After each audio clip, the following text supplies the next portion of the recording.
All right, guys, welcome back to another podcast. My name is Kyle. I'm here with my other acting friend in Bangkok. His name is Bova, so we're going to be going over acting in Bangkok, the casting process, and pretty much just overall life, maybe a few expense type stuff, living situations here in Bangkok. So why don't you go ahead and introduce yourself? Okay, first of all, do you want to say that this is the second take Oh, for this yeah. podcast? And just briefly tell what's happening in the first one. About over a month ago now, we actually filmed this podcast in my old apartment, and I completely messed up the exit. When I pressed the button, I actually deleted all the footage, deleted the podcast. So we completely have to do another one right now. So That's okay, it's all right. We can talk it through again. yeah, wasn't paying attention. So now we're all good, paying attention, got the button situation handled. So yeah, go ahead and introduce yourself. Yeah, guys, my name is Wola. I am from the second most hated country, Russia. I guess the first one now is Israel. Well, yeah, I'm in Bangkok for 1.5 years. Everything is good so far. But that's it. Doing acting, doing online coaching, about which I'm gonna tell more you guys. Yeah, as the podcast is advanced. Yeah. Yeah, so guys, I've been here for about 6 months now. So I have booked, I would say, 5 or 6 pretty big jobs. I think 4 of them were commercials, and then 2 of them were one stunt job, and then one other film job for a television show, Korea. But anyways, I have some data, and then also living expenses. I had rented my first apartment, and then the earthquake happened, so I had to move out. So I was actually homeless for about almost 2 months. I went to Phuket, and then I went to Cambodia, and I just got back yesterday. And I finally, thank God, locked down a apartment in a pretty good building here in the center of town, a 𝐕𝐃𝐄 area in Bangkok. So basically, yeah, we'll go through the casting process. No. So let's start with the earthquake first. Oh, the earthquake. Tell me a brief story. Where have you been? Like, how you experienced? How to get out of this emotionally and financially and physically? So yeah, I was actually in the building, the one area, if you see on social media, the 3 buildings connected by a sky bridge, and it was shaking back and forth, and one of the bridges separated. That's called Park Origin Pong Lor, and I actually lived there. So that building, in my opinion, was completely destroyed, especially my unit. So I actually did break my lease, and I got back half my deposit, and moving on from that. Other people, I don't know, the situation's completely unfolded. They try to get people to move back in there, which is kind of crazy. Paying all that money for no amenities, no swimming pool, and nonstop construction would be just not what I would do. Yesterday, I passed by that building at 6 p.m. I haven't seen much lights. No? Yeah, no, it's like, just maybe a few windows. That's it. Okay. Yeah. Probably it's still like... I think there's still people living there, but I think a lot of people moved out and moved on because I think it's not really livable. So, yeah, my situation is very brief. I was in the building, and it started shaking, and I... had my neighbor come out. It's a girl, started screaming, and she was like, come help me, come help me. I'm like, okay, calm down. Let's go to the stairwell. And then she pushed the elevator button, and then the elevator opens up, and there's other people screaming and babies and stuff. And Did you go inside? Yeah, we went on the elevator and went down. Yeah, right during the middle of it, I was like, dude, I think we're going to die. And luckily we got the elevator went down, and we ran outside, and then yeah, you see the water from the pools shaken, and everybody's crazy, and then they have everybody come out in their underwear and stuff like that. So yeah, that was the day. Yeah, that's crazy. What about you? No, I was on my bike. I haven't feel anything. Okay. Yeah, that's why for me it was nothing. Okay. And I would imagine if you experience this kind of earthquake, right, this kind of situation inside of the high-rise building, so your next apartment is going to be in the low-rise building. Which floor are you living now? If I die, I die. I don't think it's going to... if it's my time to die, I'm not going to change my life or make decisions based on an earthquake, you know? That's good. Which floor now? I live on the 12th of this building. So this building is actually 54, same height as the other one. Yeah, guys. We're on 35 now, and there's actually a rooftop, and it goes up to 51 or something like that. So, yeah, that's REM. But yeah, I'm not gonna live my life scared of an earthquake. So if I die, I think it's time to go. Sometimes you're being reactional, and sometimes it's like proactional, right? Oh yeah. How would you say? Like when you react to things, something happened, and then you made decision based on that. Yeah, you don't have any control in and a lot of things that I think, after my reading a few Stoic philosophy books like Meditations, you don't have control over stuff. So you just have to take it and make yourself better. And that's all you can really do as a man. So you don't really have too much to say in whether you die. I think it's just the nature's universe until your time. Were you always that stoic? I had different thoughts throughout life. Okay. I would try to control situations, but then you just gotta eventually as you get more experience in life, I think you just evolve to. So briefly, what was your background from the childhood until now? Briefly, I had a great childhood. I had great parents, Loving parents, yeah, a brother, good household. What was your Middle class. Where's your hometown? We moved around a few times, but I would say mainly Raleigh, North Carolina is where I went to middle school and high school. And I was born in Florida, but we moved to North Carolina when I was young. And then I went to college at University of South Carolina and bounced back and forth between North Carolina and Florida. Also, and neighborhoods you've been living in. Growing up. Safe. Yeah, middle class neighborhoods. Yeah, of course. Yeah. And in the school, would you consider yourself more like a bully or just a normal kid? Well, here's the thing. I was always kind of shy, but I was an athlete. Like I was pretty strong and I was good at sports. So, Which sports? I played football and baseball in high school. So the funny thing is, like when I first entered high school and I started playing football, kids tried to bully me. But then I remember one time, and bullying back then I think is a lot different. Like it's actually pretty hardcore. Now it's like online bullying, which is different. Back then it was like physically beat down bully. Yeah. Yeah. So basically, a little story. In the gym, we were working out during football, and the guys try to bully like if you're smaller, like whether they're sophomores, juniors, seniors, or something, and just overall try to intimidate like the freshmen or weaker players, so to say. And they would always like pull my pants down when I'm like doing squats or something, or lifting or something, and then yeah, I'm like, dude, and you're like completely naked, and like for a few seconds, it's like, dude, come on. Or one time, I was talking to two girls, and they fucking pull my pants down in front of the girls, like come out behind me, like sneak up and pull your pants down. Yeah. And But you have nothing to shame of, right? no, I'm not ashamed of it. It was just like, dude, what the fuck, man? It's so immature. Did it help you with girls? Did it help you with girls? I think they just laughed. They thought it was funny. Yeah, I would say they probably, yeah. I mean, but then, yeah, I had the funny thing is, So how do you deal with that? well, I would just ignore it or handle it on the football field because I was a safety. No fights at that time. Not really any fights. Now, there was one time in the gym, there was a soccer player. Now, I don't know why a soccer player would try to bully me because I was way stronger than him. Yeah. But he threw something at me in school, like just like a book. I can't remember what it was, like some kind of a book. And I went over to him and I pushed him. And at this time, I was just starting to lift weights, so I was getting like really strong. And I didn't even know I was that strong. I pushed this kid, and he went flying across the room. Are you sure? Like it could have been like really bad, and everybody's mouth went open, like, and the teacher was like, "What the fuck?" And yeah, he just lay there, and he had that look on his face, like, "Holy shit!" So that never happened again, in any really bullying. Even though I was kind of quiet, and then but they realized like I was, and I was an athlete. I got kind of popular around my junior year, and I broke out of my shell, so to say. But yeah, that's my only real experience with bullies. I was not really necessarily too much of a bully myself. I see. I actually had some friends that were kind of nerds, actually. Yeah. You know. So would you say that sport, lifting weights, help you to like step out of your comfort zone and becoming more popular guy? Yeah, definitely my athletic abilities in high school, and then yeah, pretty much. Because I mean, I was good at football and I was good at baseball, so I got a lot of respect. Yeah, so it's not shouting affirmation in the mirror and saying I'm strong, I'm confident, just like grinding weights in the gym, right? Yeah, just doing it. Just building confidence step by step. Yeah. Yeah, nice. So what's happened then? Like university, then you graduated? What did you do? Yeah, I went to college at South Carolina. Had good college years, a lot of partying.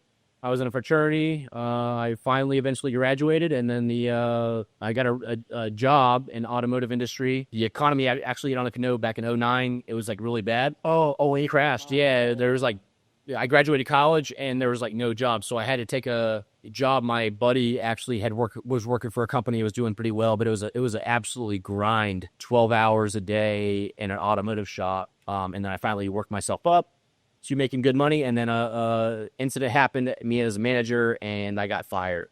So ever since then, I've kind of been freelance, trying to dabble. And then I started getting into acting and, mail stripping. Yeah. Stuff like that. How did you get into acting? Well, I did the adult industry first. Actually, that's even a longer story, but I was... What's happened first? Adult industries, mail stripping, or acting? Mail stripping. Okay, tell me about that. Mail stripping, yeah. So I basically How did you get involved? I basically got into really good shape, again, after I got fired from my job.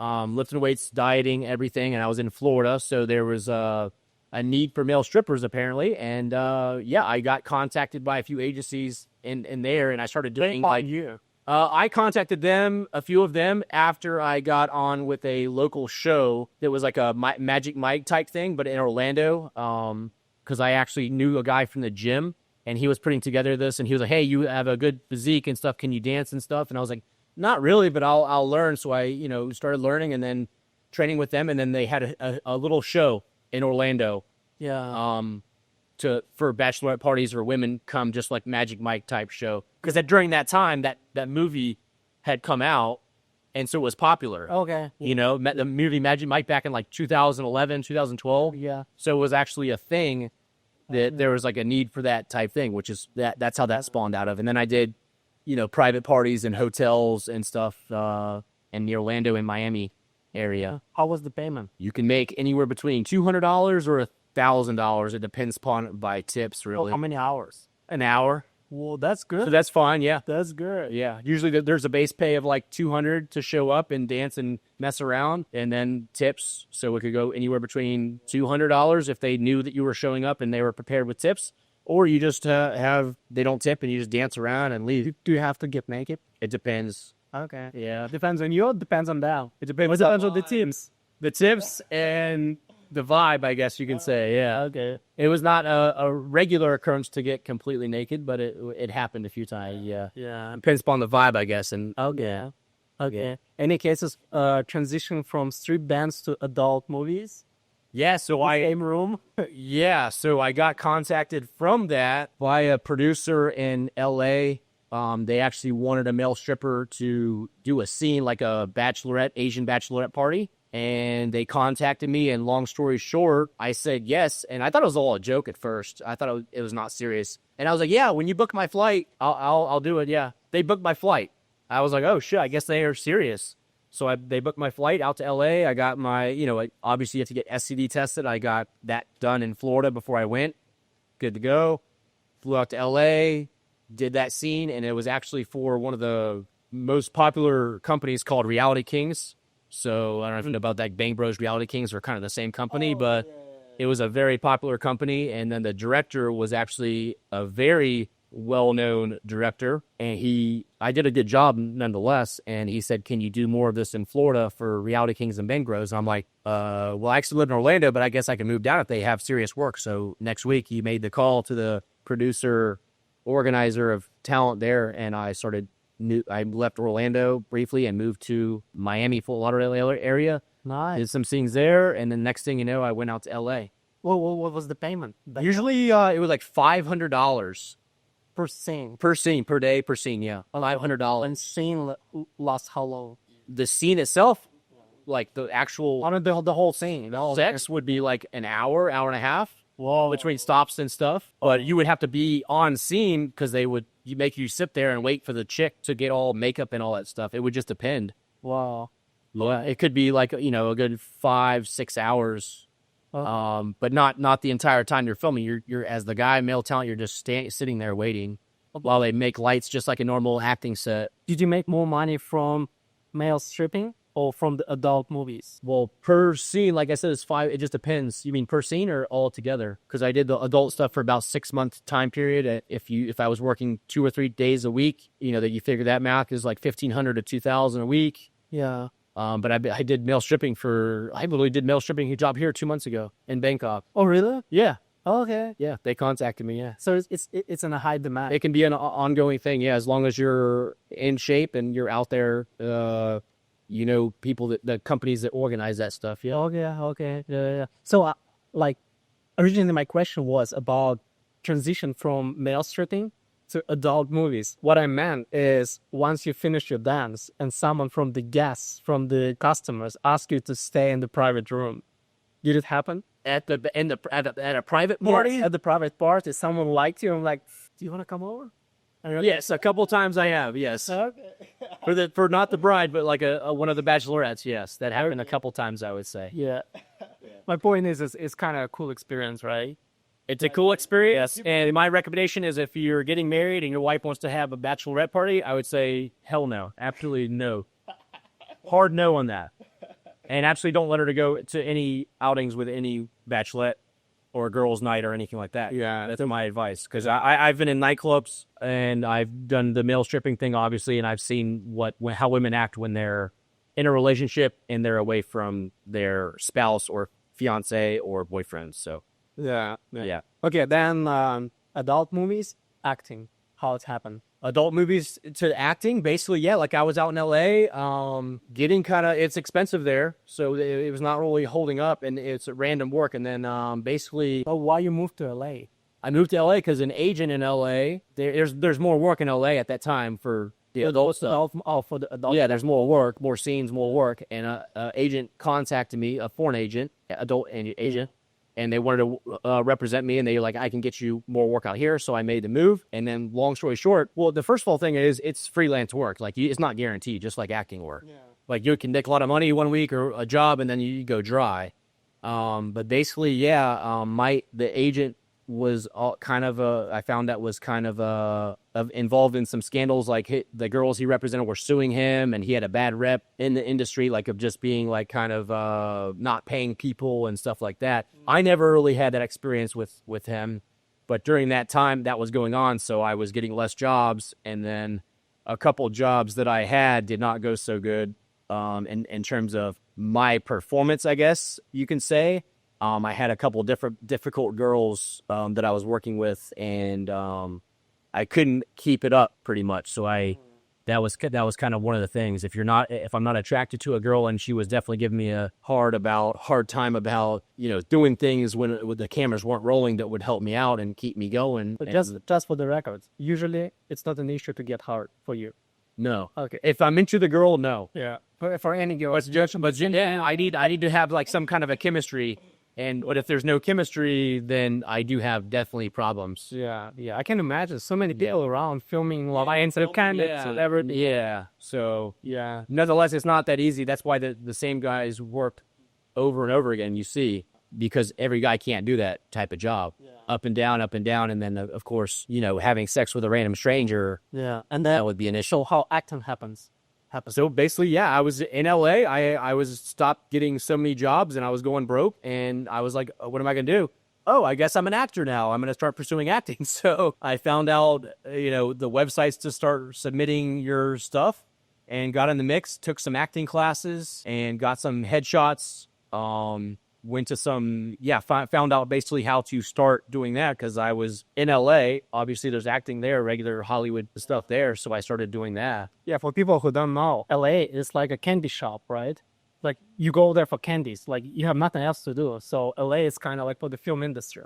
If you're there, it's everybody's trying to do something. Whether it's music, acting, be a photographer, all that kind of stuff. Everybody's trying to pursue their dream, and especially at that time, when I was there back in like the 2015, 10 years ago. Say be a YouTube star, do something of that. And waiter or waitress is an actor. Yes, they're trying to pursue something. Yeah. And then what was your first gig? First gig, real Hollywood gig or something? Like a significant job, you remember? Significant job? I did like some, I guess you could call it this television show, Rosewood. I had a Rosewood. You know Rosewood? Yeah, of course. Yeah, I heard about it. Tate, I believe his name was, it's a black guy with bald. He was bald. Yeah, I don't know his name, though. I forgot his name. It was back in like 10 years ago, so I had a role in there. I had a few music video roles. I doubled Eminem for a music video. Okay. I doubled another actor called Alan Tudyk. You know, Steve the Pirate. Everybody says I look exactly like him, which is pretty much true. His name is Alan Tudyk. He's not a A-list, I would say, but he's definitely known. He's been in Dodgeball, and then he has a few other of his own separate shows and TV shows. Yeah. That's cool. And then Dynasty television show, but that was in Atlanta. Yeah, a few horror movies. Like, yeah. What was the most memorable thing, either positive or negative, from your acting experience in the United States? I would say one of the biggest close calls was when I was after COVID.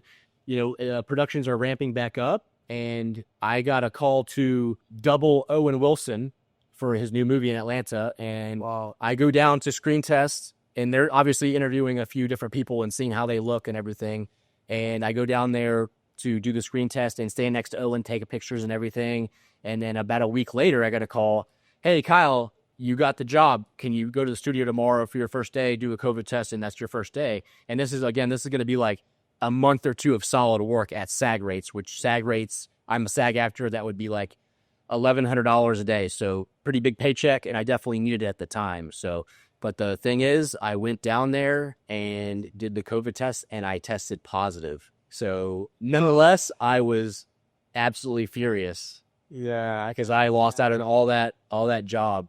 was the finance involved? To Like what? that I would get paid? Yeah. Oh, I would get paid. I'd be on retainer for, the contract would be on a retainer for about 6 weeks.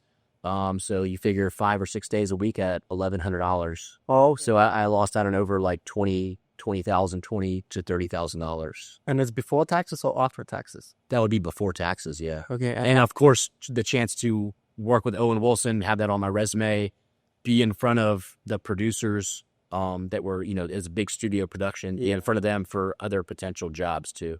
How do you take it? At that time, I was pretty pissed. I think I just went to the sauna, honestly. Sauna? Yeah, I went to the spa.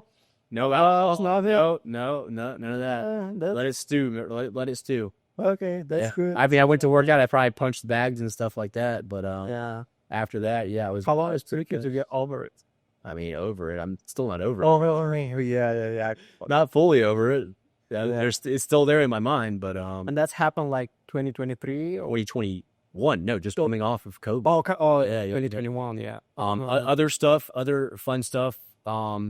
Just doing like pool party scenes in LA with like a bunch of hot girls and models and stuff in a mansion, like at Beverly Hills or something, was always pretty cool too.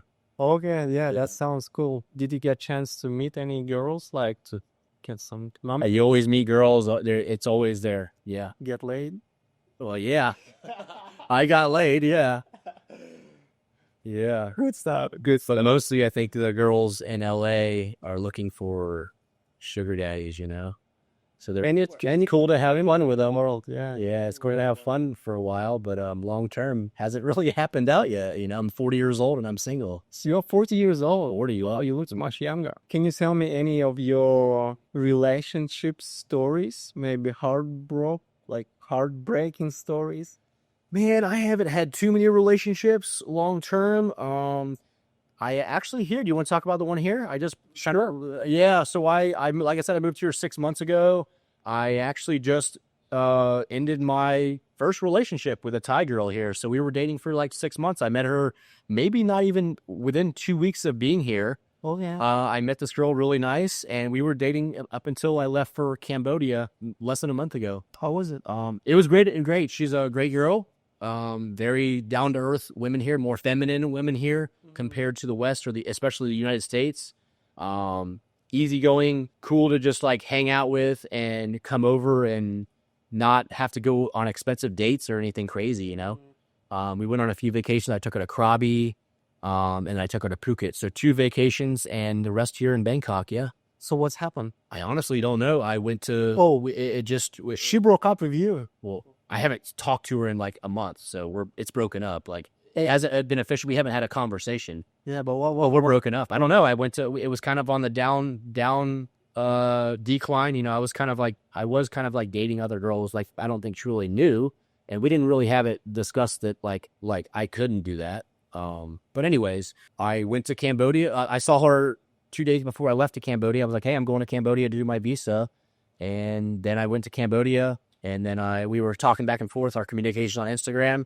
And then about a week after that, our last conversation, she didn't reply back. I still see her looking at my Instagram stories, but I've texted her. I'm like, hey, how are you? No response. Wow. So Yeah, that's sad. But I think you're gonna be fine. I'll be okay. We're in Thailand, and I think I'll be okay. Bro, your look, blue, crystal blue eyes. I think you're gonna be fine. I'm not too worried about it. It is, I had a good time. That's all I could say. Yeah. Okay. So let's get back to the United States. How it happened? You moved from States to the Thailand. Okay. So last year, back in 2023, 2024, I was, I was not really booking too much work acting wise in Miami or Atlanta, the market. So I came out to Thailand to explore things, and I actually was going to do a longer term stint here on Koh Samui and just train Muay Thai, clear my mind, develop online income, business, make content, and so on and so forth. And I've always enjoyed coming to Thailand. I came here 2 times before COVID, actually, a long time ago. And I just know the overall living expenses was better. So I came here, like I said, for 5 weeks, trained Muay Thai on Koh Samui, and I was also in Bangkok for a brief amount of time and just liked it. And then when I went back to the States, the entire year of 2024, I was prepping on making more money online so I could go live elsewhere, whether it be Bangkok or Philippines, but mainly Bangkok because I knew that was a hub for acting. So it was a conscious decision, not spontaneous. Yeah, it was a year of planning back when I left 2024. I left in February of 2024 back to the States, and that entire year last year, I was planning on having it set up so that I could live overseas, whether it's Thailand or Brazil or wherever. Can you name me 3 to 5 things forced you to decide move out from United States and move into Thailand? 3-5 things for moving out and 3-5 things for moving in Thailand. Yeah, 3 things to move out they're going to be kind of the same, but dating scene, women overall, it's very difficult in the West. Why? Women are more entitled. They have a bigger ego. They're more masculine. In States, right? In the States, yeah, it's very difficult if you're, especially when I was living in Miami, they want, you're just dealing with men that have tons of money. The women don't care about the quality of your personality or character. They are at nightclubs, party. Cash is king in Miami. So what was the second? Second thing is living expenses. Miami is very expensive. I mean, I'm living here. To live in something like this in Miami would be $3,000 easily, $3,000 a month. And here, I'm paying 33,000 baht, which is about $950 to 1,000 for a bedroom in a luxury building in center town. So, give me an example for a decent life in Miami. How much you need to spend monthly for my lifestyle in Bangkok with everything like food and all lifestyle? Yeah, just a decent lifestyle of going out, going to the gym, sometimes massages and training and stuff. Yeah. Oh, it would be nothing luxury. Nothing crazy. Yeah, nothing crazy like Lamborghini or whatever. Okay. Yeah, just the lifestyle I have here, which is kind of just basic living expenses, gym, food, place to live. Yeah, at least 8 to 10K in Miami. At least. What? Really? Oh yeah. Shit. That expensive? Well, yeah, because how about here? You also need a car. How about here? How much? Here, I think my budget after 6 months of the data, I think I'm living on 2,200. Really? 2,200. Wow, that's good. But that's not including my business expenses, and it's not including really traveling either. It's just gym, food, massages, going out to like a rooftop bar every once in a while, a date, and then the apartment here. Nice. And the basic and transportation. The transportation is really nothing here because I get through the grab bike, and it costs I think less than $100 a month. Okay. Between going to the gym just around here on a bike or the MRT. So back at home, I need a car. So my car payment, if your car payment is $300 a month, gasoline is going to be $150 to $200 a month. Then your car insurance is going to be $100 to $200 a month if you're lucky. I was lucky. I paid like $100 car insurance for my basic car, but that's $600. Wow. just for transportation. Compared to here, you can do $100. Yeah. Or you can buy a moped, pay the cost of the moped, and I guess gas is pretty cheap too, and just cruise. Yeah. I don't do that because I don't want the stress of having a bike. I have a bike. You have a bike. Yeah, So you tell me. 200 baht, full tank, 10 days. How much was the bike and insurance? Oh, the bike itself? Yeah. I have like a basic one Honda Click, 15,000 baht, second hand, which is like $500. And do you have to pay insurance here or no? No, I don't. Oh, so you're right. You're just... Yeah, that's just, If you get pulled over, you pay the other thing is, if you get pulled over by the police here, you can pay a fine. yeah. It's cool. It's only like 500 baht, 1,000 baht. They might try to get more out of you in Phuket. Like they try to get like 2,000 baht out of me. I'm like, dude, for not having the international driver's license. Oh, I do have. Oh, you do have? Yeah. I just Okay. Well, I don't. But you would get pulled over in Phuket. They have roadblocks, and the fine is 500 baht. Nothing. It's like $15, and you get a piece of paper for 10 days, and then by that time, if you leave or whatever. But Yeah. Okay. Wait. Let's get back. Dating scene, cost of living. What else? dating scene, cost of living, overall, I would say, yeah, overall atmosphere. I mean, I don't have too many friends. All the people I would network with are pretty much like scammers in Miami. So course sellers are just online fake gurus. So Yeah. yeah, it's hard to find real friends. It's hard to find a girlfriend. So you're gonna be just living there. Was it an option to move to another state? You could, but I've tried other states. I mean, I tried Atlanta. I wasn't really really happy with that. That's pretty much the case for the whole United States. I mean, I've tried other states. It just doesn't really add up to this current situation. It's all about safety aspect. Safety. Yeah, safety. Bangkok is extremely safe. Thailand is very safe. The U.S. The U.S. You got to really be careful. Was it one of the things why you moved out? Oh, you know, I can protect myself. I have a license to carry a gun if I wanted to, or I'm smart enough to know my personal security. So Okay. for me, no, safety was not an issue. I've never had an issue or been. I'm always conscious of personal security, your surroundings, because you never know. Yeah. Okay, so let's summarize. It's cost of living, dating scene, and social environment. Social. And then 3 to 5 things why you chose Thailand, Bangkok. Thailand is because I came here. I knew that it was an acting hub, so I knew I could give it a shot. And then as soon as I got here, I booked within a month. I booked a couple jobs. Let's job up for So I knew there was a demand. Yeah. And now I wasn't officially moved here. I was still in an Airbnb, and I was thinking about it. But once I booked the 2 jobs and was going on auditions, I knew that it was going to be okay for a year. Okay. At least a year. Yeah. That was my thinking. Yeah. Job opportunities. What else? Yeah, acting, job opportunities. Same thing. Again, the dating is a lot better for me here. Do you want to say why? Food is fine.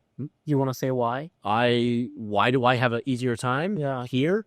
I have an easy time here because I think it's overall just like anywhere. It's status based. I have a higher status here. I have more money to show a girl a good time. I have better online profiles. I have a better Instagram. I have a better dating app profile to attract White women. privilege? White privilege. White privilege, bro. Yeah.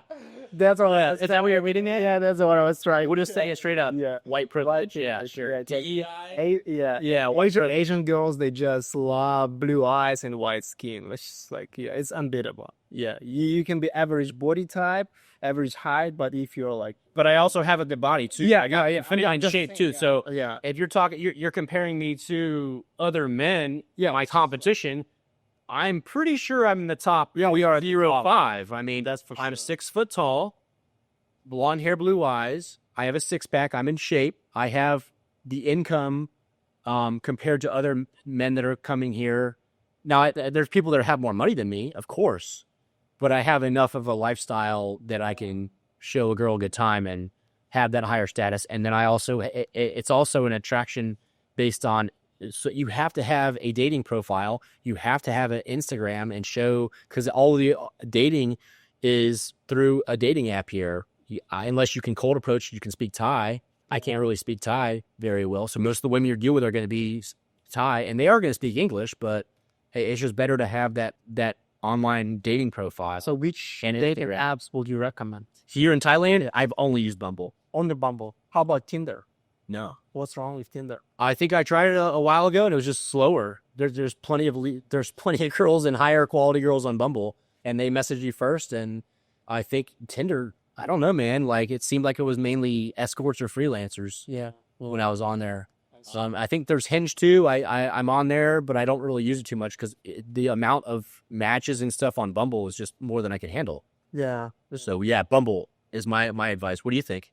Yeah, I totally agree. Yeah, Tinder's no good, right? No. Yeah, it seems like a lot of Wasting time or escorts or freelancers or lady cameras. Yes, cameras, lady boys, and okay, yeah, that was my experience. But Bumble seems to be where they message you first. You have a good profile, a bunch of pictures, and then you get them all.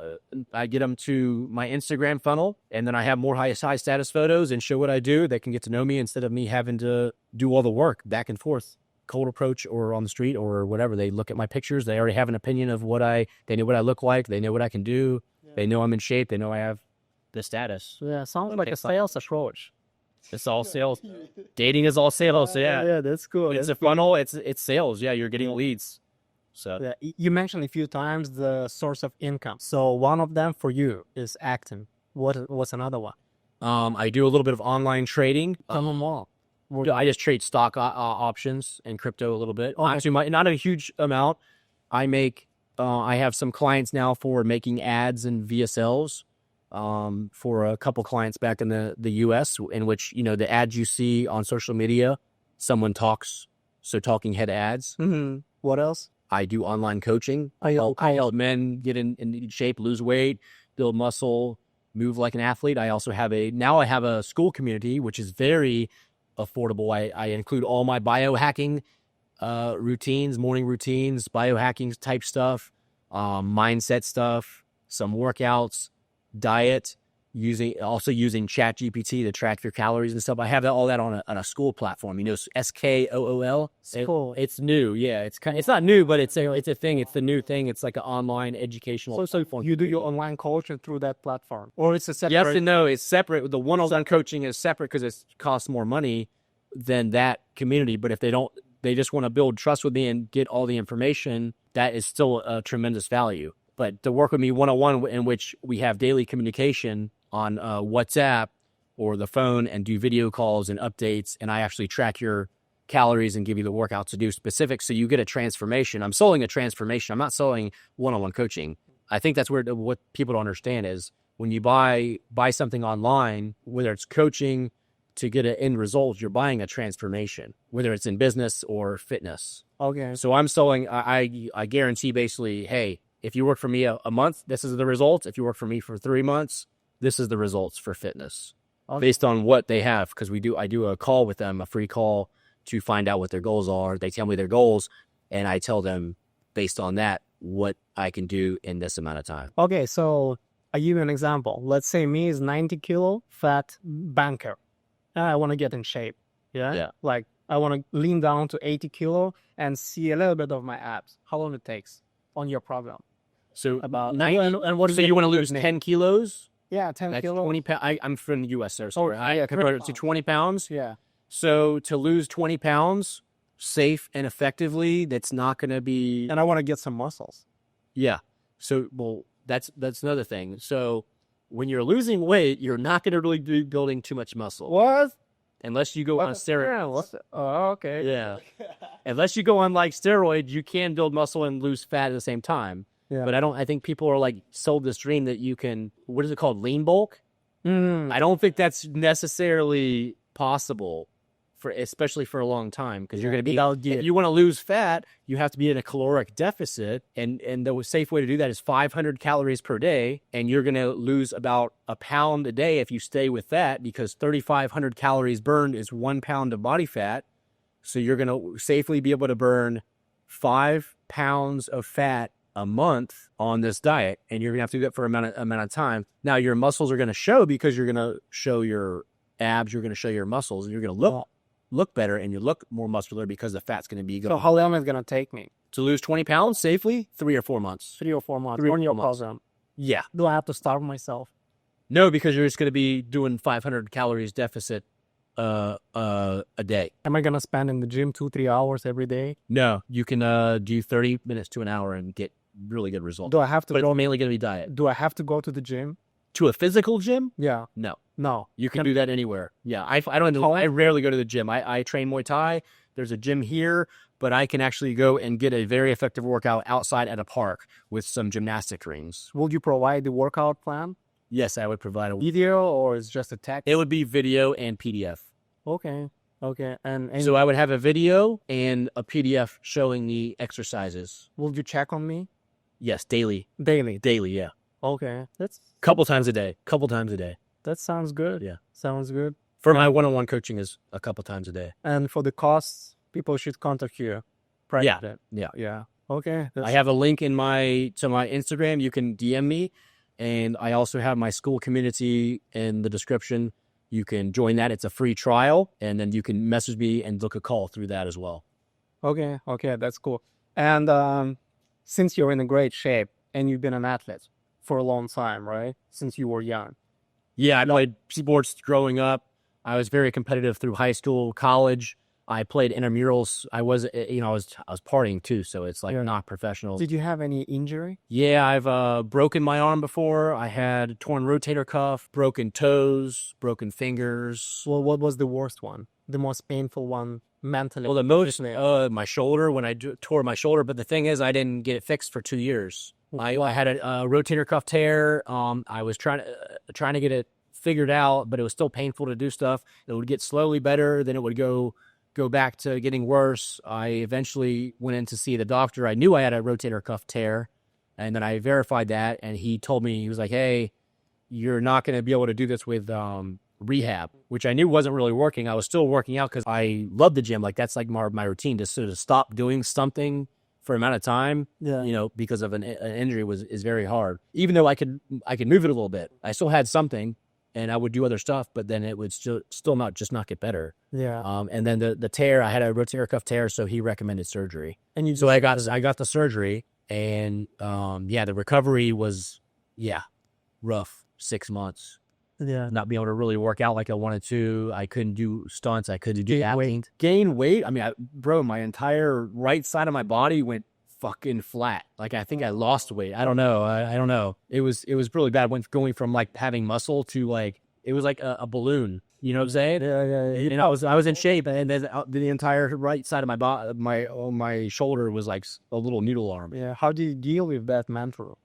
I just tried to go back and get to the gym, do my rehab, go on walks, clear my mind, work on stuff online, try to start online ways of making money, learning trading. Yeah. So again, no drugs, no alcohol. Yeah, I did. I was drinking too. Okay. Oh, and then I started doing something really stupid, the fucking vapes.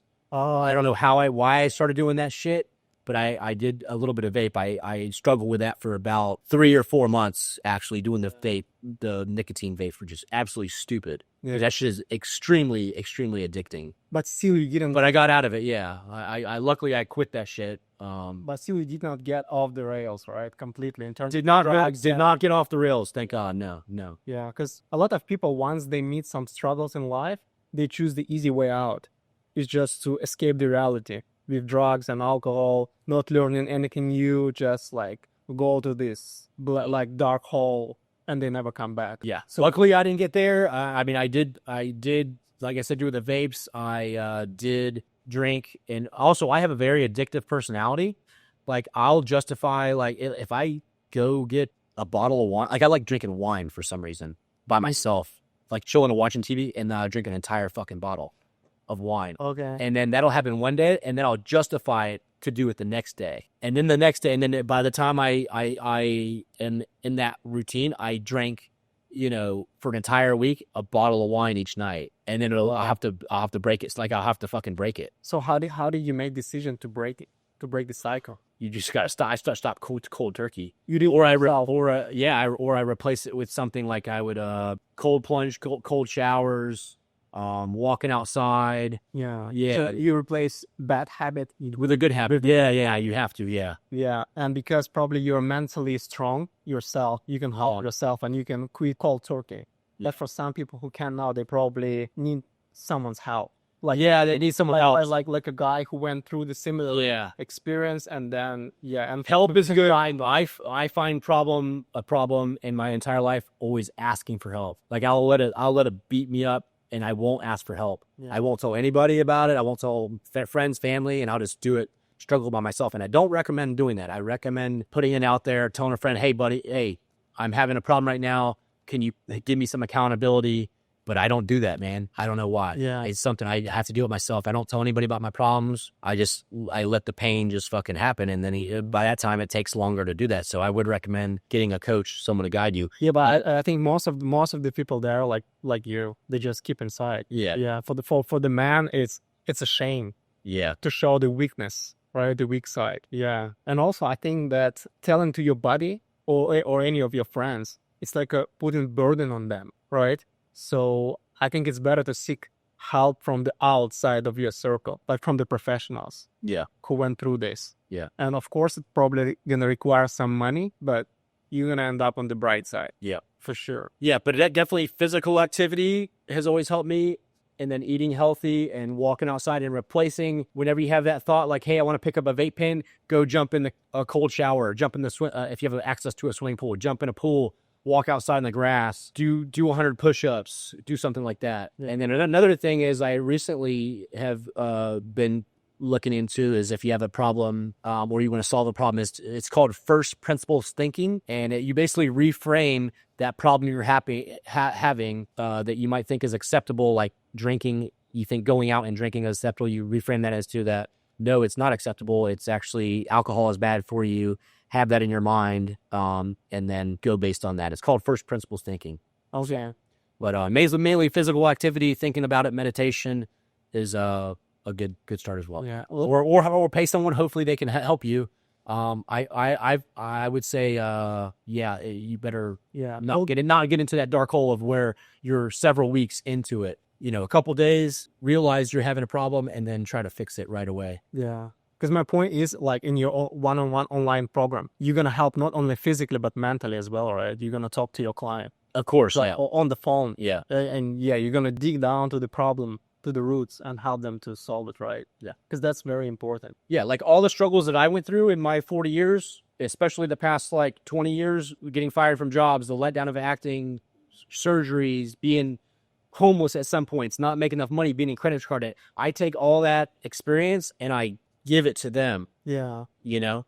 And also for some reasons, it's so difficult to share your like feelings with someone who is in front of you, who you know like for many years, rather than a guy who is living in Bangkok, right? You will never see him, right? But for some reason, it's so much easier to like open up to him. That's what I found. Because okay. Yeah. Well, what do you think? I haven't, like I said, I've always dealt with it myself, so I haven't hired somebody for that. I could see where that would be definitely helpful, and it's definitely, but if you have that connection with somebody and they went through your same problem and you think they can help you, I would say that is a very good option. No, but is it the case that any of your clients shared with you some personal stuff, like very personal stuff, and they're like, holy shit, dude, I never told it to my wife? Yeah, of course. That's what I'm saying. Yeah, because like they're holding it in. They're in. I have a client from Maryland.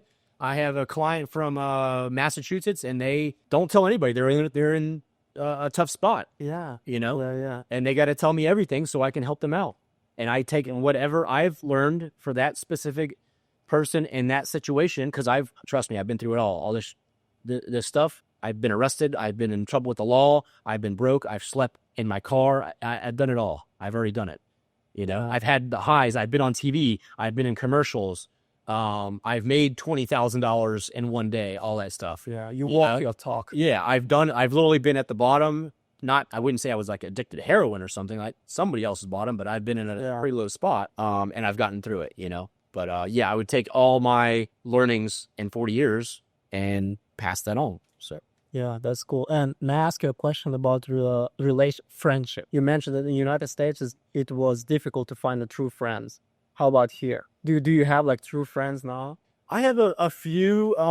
It's been a struggle because I've been so busy, and also I was dating the girl. So I don't even have time to see her because I'm always hustling, So between that, it's been I've gone to a few networking events. I have met some cool friends like you and Jay. I would consider y'all friends, but we're not like hanging out all the time. We're doing our own thing, so to say. Yeah. And I've been to a few networking things, but the past 6 months, man, it's gone by so fast between me moving here and then getting into my routine of the acting and the auditions, making content, helping my clients, making the money online, traveling every 2 months to go somewhere else for my border run visa. And then, yeah, it's just been, it's been crazy. But don't you miss this feeling of camaraderie? I do, yeah. Brotherhood. Yeah, I definitely recommend you have a few close friends to keep you accountable and hang out with. And I have struggled with that personally, I'm not going to lie, even in Bangkok. Yeah, me too. Because I think as older you become, as more difficult to find these kind of like a brotherhood. yeah, and a lot of the guys, I'm 40 years old, and a lot of these kids here, the expats are even like younger and stuff. And I don't necessarily click with somebody who's like 20, 22. They're doing like crypto stuff or online sales and stuff. There's a lot of guys, the guys that I have met. Yeah. Yeah, just networking is important, sure. And I try to do it as much as possible and get out there and meet. There's run clubs here. I'm gonna start doing a run club. Okay. The run clubs, but Well, it's kind of like, I don't know. I went to one of them. Sabai. Yeah, Sabai. yeah, that's the big one. Okay. Yeah. Oh, it was 150 people. Like, how are you gonna like talk? It's like, it's Okay. so chaotic. Yeah. I found it's not the best environment to find friends. Yeah. In Bangkok or the run club? The run club. Okay. The run club. Yeah. Yeah. It's So I'm still figuring that out. I don't have tons of close friends, and I'm usually by myself, honestly. Or like I said, I don't have a girlfriend now, but I'm sure I'll pick one up pretty easily. Or start dating again pretty easily. I just got back. It's okay. But I was hanging out with her 2 times a week, which is a lot because I can focus on a business as a man, and then you get cuddling and you get pampered and you get that feminine energy a little bit too much, and then it affects your focus. yeah. So I maxed it out at like 2 or 3 times a week that I would see her. Okay. I think that's a good medium is like 3 times a week max, bro. Because every day, because these Thai girls, they don't like to get out of bed, bro. You know? Have you noticed that? I wake up at 6:30 and then I do my morning and they're still in bed. Yeah. Some of them. And yeah, I'm like, yeah. oh, and then cuddling and stuff, and then you get all weak, and it's like, okay, I gotta make money. It's like, you're seriously. Yeah. If you want to keep staying in this bed, I have to. Yeah. And I have to make money. You want to, yeah. If you want to keep going to rooftop bars and dinners and. What is your favorite rooftop bar in Bangkok? Favorite, I would say the Sin one is pretty cool. 𝐷𝐸𝐷 bar is pretty cool too. Which one you said the first? It's called Sin. Sin. SIN. Okay. Yeah. Where is it about? It's not Down by the river, I think. Okay. Yeah. Well, we'll go there sometime. Okay. I actually knew a guy that was in Park Origin, Tongor. He was a DJ. That's why I went there. I only went one time. It was pretty cool. Any nightclubs? Nightclubs? Well, Bars? I've been to a few. Muin is pretty cool. Bro, I've been in nightclub business I used to do bouncing and security guard work and live. I've been to every Vegas nightclub. I've done it all. So nightclubs is rough. Not that I like and stuff. I'm too old for it, man. Oh yeah. Even though I enjoy like seeing how they are, I just don't go there. Have you been to Baccarat? Yeah, I went to Baccarat for Halloween actually. What do you think about Baccarat? Pretty cool. Standard HISO type chick nightclub. I actually know the owner. The owner goes to the sauna. Okay, nice. How about GOT? Gold. What is it? GOT. Gold. Is it a nightclub? It's kinda. I haven't heard it. It's close to the Baccarat. GOT. Yeah, GOT. I don't think I've heard of that. Okay. Yeah. Yeah. I don't know. You told me, is it good? It was okay. I went there once. I've been to, like I said, Muin. That was across from the place I used to live. Donkey Mall. Huh? It's in the Donkey Mall. Donkey Mall, yeah. Muin. There's a new one called Void, I think I went to. Have you been to apartments, something like that? No, I never heard about that. Yeah, I heard It's actually right down the street. Oh, really? Oh, it's in 𝐷𝐸𝐾𝐒. It's right by Terminal 21. Yeah, I want to check it out. Dude, I might actually go there tonight. Yeah. The setup looks nice. Have you been in there? No, I haven't. Oh, I watch TikTok reels. Yeah, my ex-girlfriend I was dating, she told me about it. And I looked at the same thing. She showed me on TikTok. I was like, what is this? Apartment 21? It's like a house apartments, right? It's right down the street. Yeah. We'll go there tonight if you want to check it out. Yeah, we can. I just have to walk down there.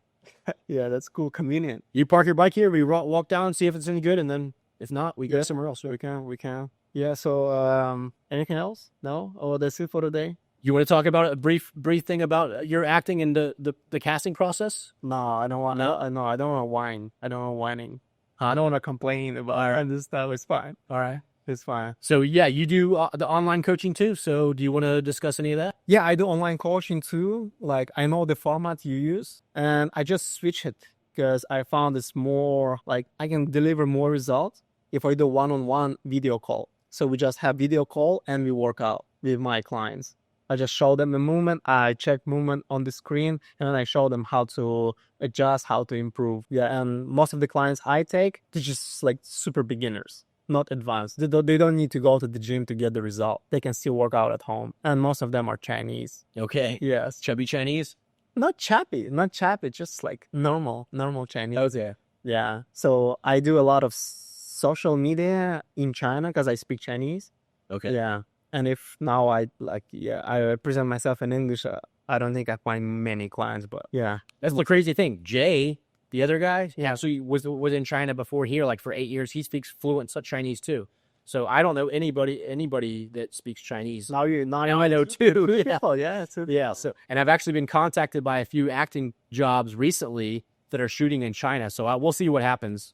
Yeah. I've never been to China. I've been to Hong Kong for a job Hong Kong is a couple times years ago, but that's a different territory. Yeah. They just look different. Same country. It looks the same, but it's different, I think. Yeah. It looks different. It looks different too than But just it's the same country. than the big than the big countries, even like Shanghai and Oh, yeah. Way different. Way different. People, food, like scenery, everything is different. Because China built by Chinese. Hong Kong built by the UK. yeah, the UK. It's UK like- territory. Like, yeah, all looks different. Okay. Yeah. And so I talked about my expenses. What are your, like, other people live here on, like, they say $800 to $1,000 a month, which is insane. I think you're living like a bum if you're living like really that low. Yeah. Is that possible? Like, what is your your rent and your lifestyle? Yeah, so right now I'm living on the budget, 1,500. 1,500 USD. Yes, Okay. 1,500 USD. Yeah, because I had to like shrink down my expenses Okay.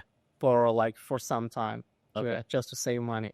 Yeah. And yeah, I can just normal lifestyle, nothing crazy. Yeah. I don't go out. So you can do it, but I think that would depend upon what kind of apartment you want and where that's located, because you don't have to live in the middle of town. You can go out and find a little bit farther out, maybe a few BTS stops, and it'll be Bro, you're living literally in the middle. Yeah. Like, and like this is like and it's very middle. there's that luxury building. Like it can't get any better, right? Yeah. Like everything like in the walkable distance, everything fine. I'm living in Onnut, Yeah. which is That's a pop. not that far. It took me 20 minutes on my bike through the traffic, Yeah. which is like, okay, right? It's not too bad. And 36 square meters, my apartment. It's okay, like decent decoration, all the furniture. I'm paying 10,000 baht, which is roughly 300.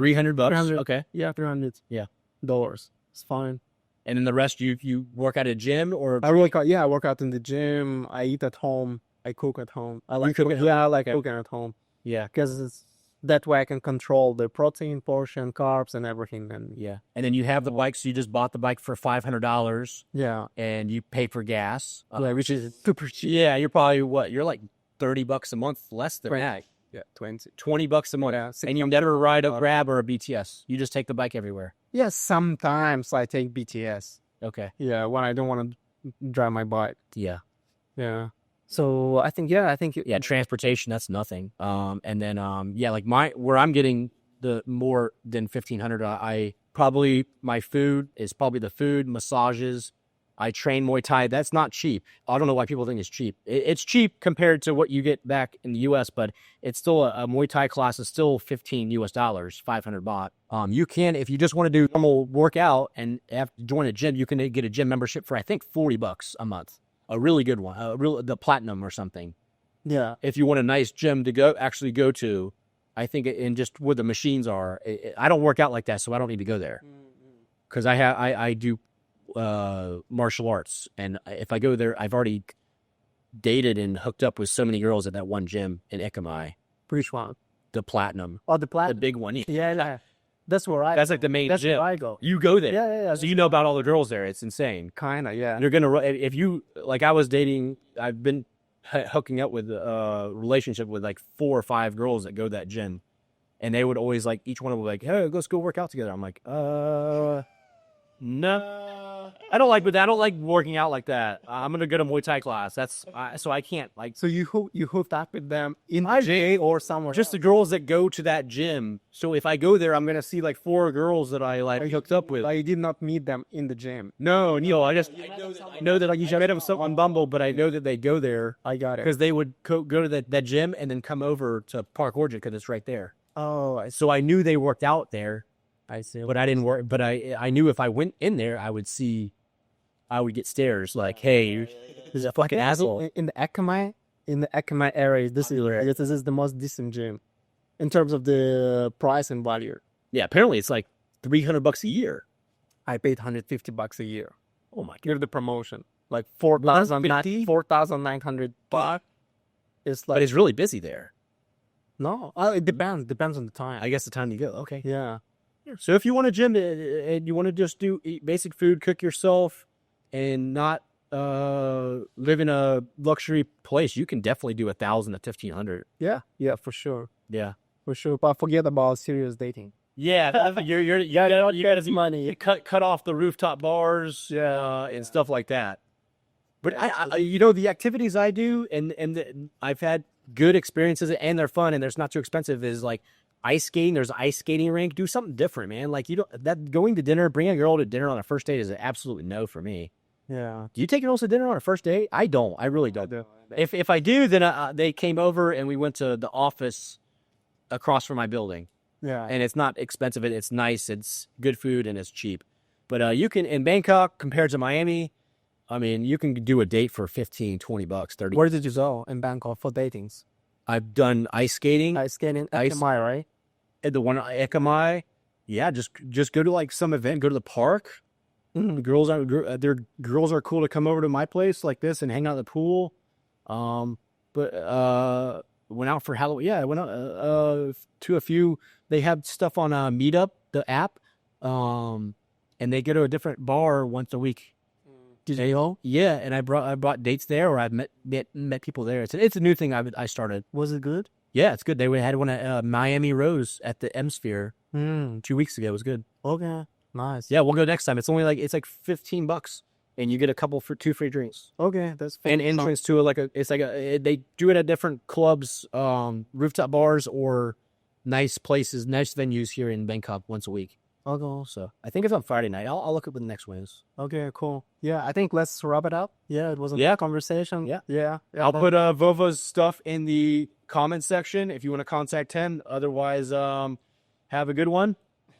Bangkok. And see you next time. See you next time. Later.